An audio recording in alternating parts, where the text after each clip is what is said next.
Bonjour à tous. Dans la toute première vidéo de cette chaîne, la glycolyse, je vous avais parlé de la dualité de voies biochimiques existant dans certaines de vos cellules, à savoir les voies liées aux synthèses, l'anabolisme, ou les voies liées aux dégradations, le catabolisme. Jusqu'à présent, nous nous sommes focalisés sur pas mal d'aspects cataboliques. Il est temps de passer, je pense, aux différentes voies de synthèse. Et je vous propose dans cette vidéo la synthèse des acides gras. Vous la connaissez ?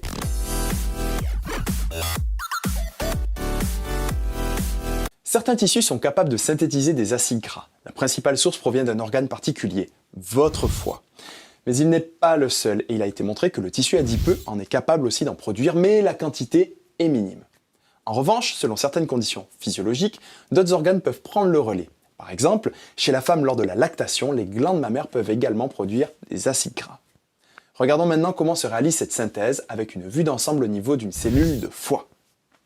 Le principal fournisseur des atomes de carbone lors de la synthèse des acides gras est le glucose. Et oui, en gros, avec du sucre, vous pouvez fabriquer des graisses. Par tout un ensemble de réactions de dégradation, pas encore détaillées, ces glucoses fournissent de l'acétyl-CoA dans le cytosol. À côté de ce glucose, sur votre gauche, les acides aminés peuvent également être à l'origine de la synthèse des acides gras. Sur les 20 acides aminés que nous possédons, seuls la lysine et la leucine sont uniquement utilisés pour la synthèse des graisses. Par contre, d'autres acides aminés comme par exemple la phénylalanine, la tyrosine, le tryptophane et l'isoleucine sont impliqués à la fois dans la synthèse des graisses mais également dans d'autres processus comme la néoglucogénèse. Je ne rentre pas dans le détail des réactions pour les acides aminés dans cette vidéo. L'idée à retenir, c'est que ici se réalisent des réactions de coupure, de groupement amine, mais également des phénomènes de transamination et désamination qui aboutiront à la formation de l'acétyl-CoA. Donc, un premier point à noter, c'est que le précurseur de pratiquement tous les acides gras est une molécule en 2 carbones. C'est l'acétyl-CoA. Regardons plus en détail les réactions spécifiques qui aboutissent à ce composé, l'acétyl-CoA, à partir du glucose. Vous allez voir que ce n'est pas si simple que ça, car notre acétyl-CoA ne se produit que dans la matrice mitochondriale. Or, la biosynthèse des acides gras se déroule dans le cytosol. Regardons de plus près. Tout d'abord, la glycolyse se réalise. Du pyruvate est formé, puis il sera transporté dans la mitochondrie au sein de la matrice, formé de l'acétyl-CoA grâce au complexe pyruvate déshydrogénase. Or, la synthèse des acides gras se réalise dans le cytosol de la cellule, je vous rappelle, et l'acétyl-CoA doit donc être transféré des mitochondries vers ce cytosol. Il ne peut pas traverser la membrane, il n'existe pas de transporteur pour lui. La solution consiste à transformer l'acétyl-CoA en un composé capable de traverser la membrane interne de la mitochondrie et de libérer à nouveau l'acétyl-CoA dans le cytosol. Ce composé est le citrate. Il va servir en quelque sorte de transporteur de groupe acétyl. Alors ce citrate se forme grâce à une réaction de condensation entre notre acétyl-CoA et l'oxaloacétate, le tout catalysé par la citrate synthase. Quand ce citrate nouvellement formé se trouve à une concentration élevée, il est transporté vers le cytosol grâce à un transporteur spécifique où il sera alors clivé par l'ATP citrate lyase.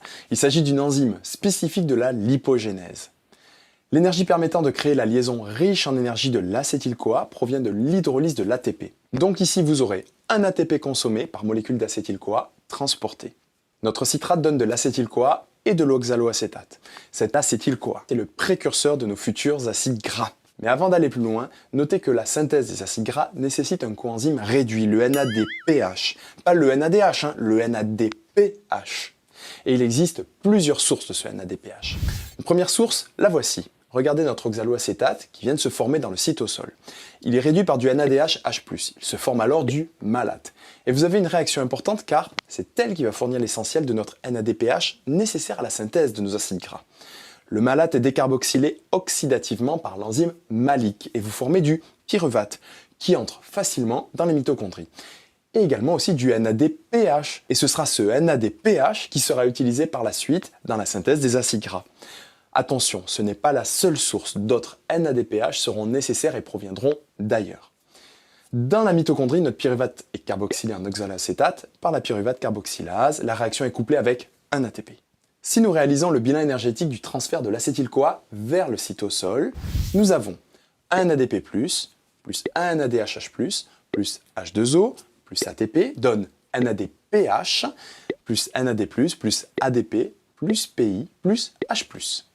Donc pour chaque molécule d'acétyl-CoA transférée des mitochondries au cytosol, vous produisez une molécule de NADPH.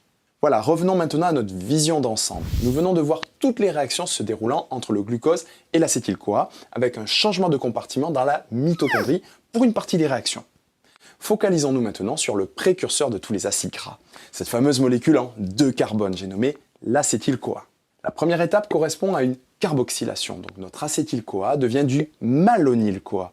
Cette réaction est catalysée par une enzyme, l'acétyl-CoA carboxylase. C'est une réaction irréversible qui correspond à une étape d'engagement dans la synthèse des acides gras. Restons un instant sur cette enzyme. Elle est liée à un groupement prostétique, c'est-à-dire une molécule organique non protéique, la biotine. Cette petite molécule est liée de manière covalente à l'enzyme et plus globalement elle correspond à la vitamine B8. En fait, c'est tout simplement un coenzyme. La réaction qui se produit correspond à la formation d'un intermédiaire que l'on appelle le carboxybiotine, et cela est couplé à l'hydrolyse d'une molécule d'ATP. Le groupe CO2 est alors activé et forme un intermédiaire CO2-biotine enzyme. Puis ce CO2 sera transféré à l'acétyl-CoA pour former le malonyl-CoA, c'est-à-dire une molécule en 3 carbones, plus notre enzyme liée à la biotine.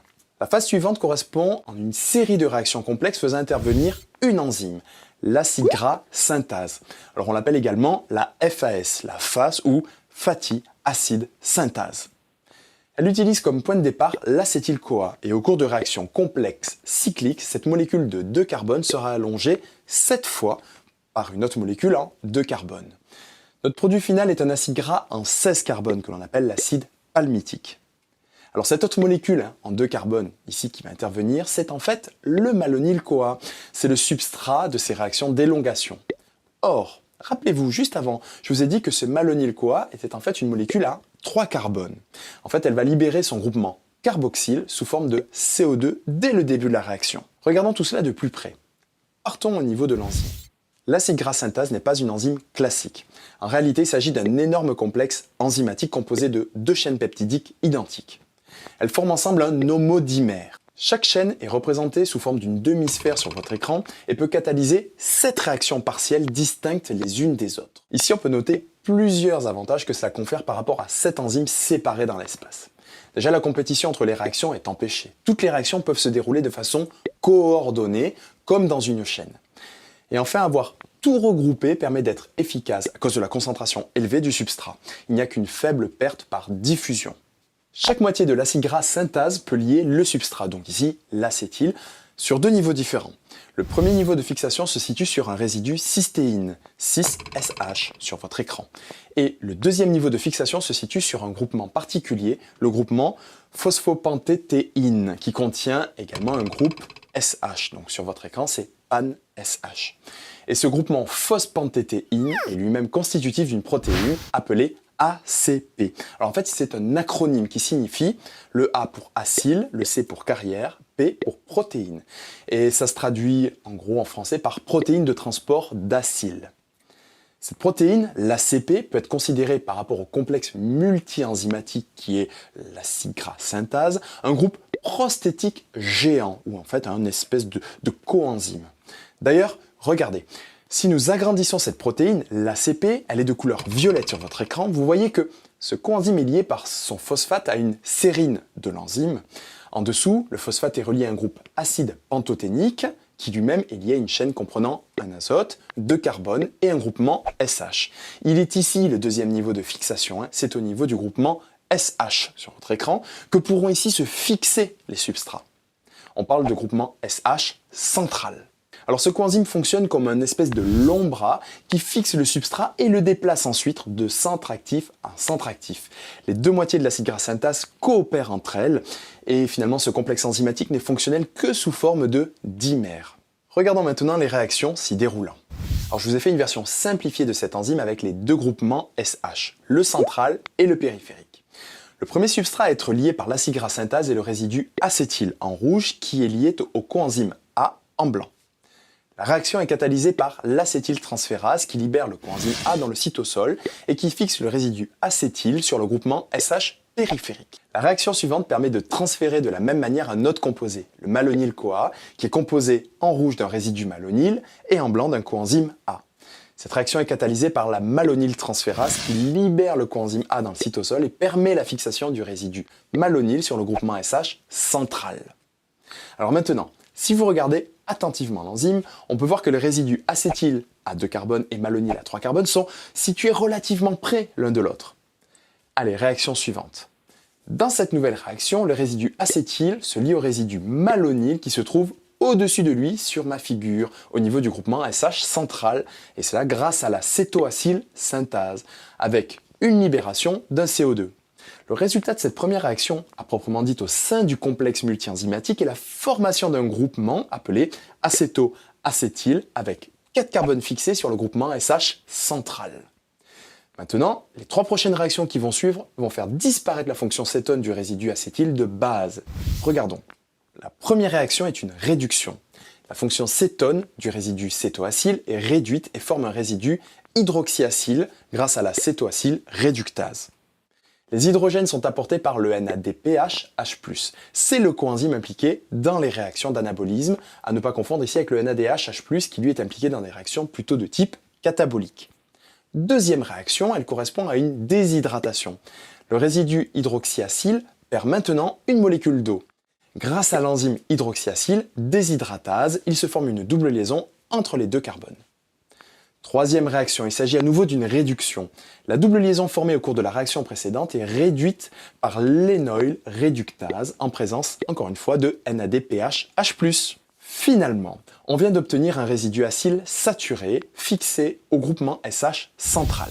Maintenant, pour être allongé, il est transféré provisoirement sur le groupement SH périphérique grâce à l'acétyltransférase. C'est l'équivalent de la réaction partielle numéro 1, sauf qu'ici, au lieu de fixer un acétyl-CoA, comme on avait vu tout à l'heure, c'est un acyl-CoA que l'on vient de fixer sur ce groupement SH périphérique. Le même cycle reprend alors, vous avez la réaction partielle numéro 2 avec la fixation du malonyl-CoA sur le SH central grâce à l'enzyme malonyl-transférase. Puis l'élongation de la chaîne a lieu par transfert du groupement acyl du bas sur le résidu malonyl, cela forme un cétoacyl. Puis je passe rapidement les réactions 4, 5 et 6, qui sont des étapes essentiellement de réduction, avec l'intervention du NADPH H+, pour arriver au final à la formation d'un groupement acyl ayant 2 carbones supplémentaires par rapport à celui du début de cycle. Donc à ce niveau, on a 6 carbones. Finalement, vous allez avoir 7 cycles au total qui vont se dérouler jusqu'à l'obtention d'un résidu palmityl à 16 carbones. Le résidu palmityl, fixé sur le groupement SH central, est libéré grâce à une enzyme, l'acylhydrolase, avec intervention d'une molécule d'eau. L'acide palmitique libre est immédiatement dissocié en palmitate au pH intracellulaire. Alors l'enzyme est parfois désignée comme une thioestérase car il y a hydrolyse d'une liaison thioester. Attention, notez bien que l'acide gras produit est sous forme libre, il n'est pas lié au coenzyme A. Nous avons réussi à atteindre la formation du palmitate. Dézoomons ensemble et revenons à notre cellule générale, notre hépatocyte dans laquelle la synthèse des acides gras se déroule. Résumé ici, à partir du malonyl-CoA et de l'acétyl-CoA pour le premier passage, ou acyl-CoA pour la suite des réactions, et grâce à l'acide gras synthase, nous produisons du palmitate. Le pouvoir réducteur provient des NADPH H+. Ce cycle se déroule 7 fois avec ajout de 2 carbones à chaque tour. L'allongement des acides gras s'arrête lorsqu'il y a 16 carbones.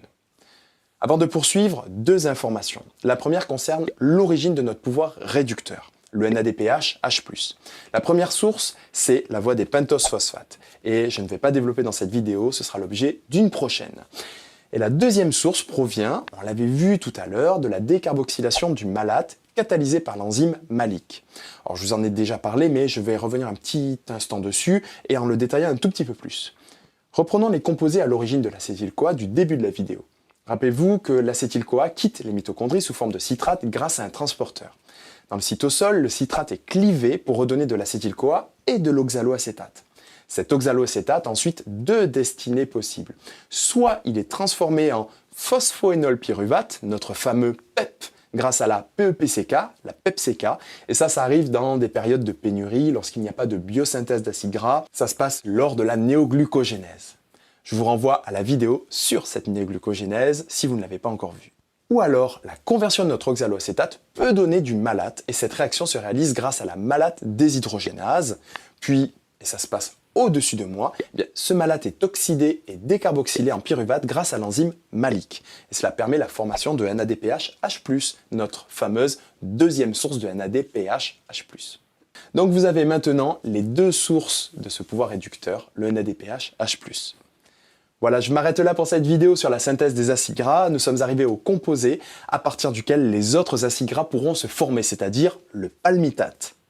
Nous venons de voir pas mal de choses. L'idée étant de ne pas vous embrouiller la tête, plus que ça, pour l'instant, car l'histoire n'est pas encore terminée, puisqu'à partir de notre palmitate, il existe encore de nombreuses possibilités, comme par exemple réaliser la biosynthèse d'acides gras plus longs, ou alors d'acides gras insaturés.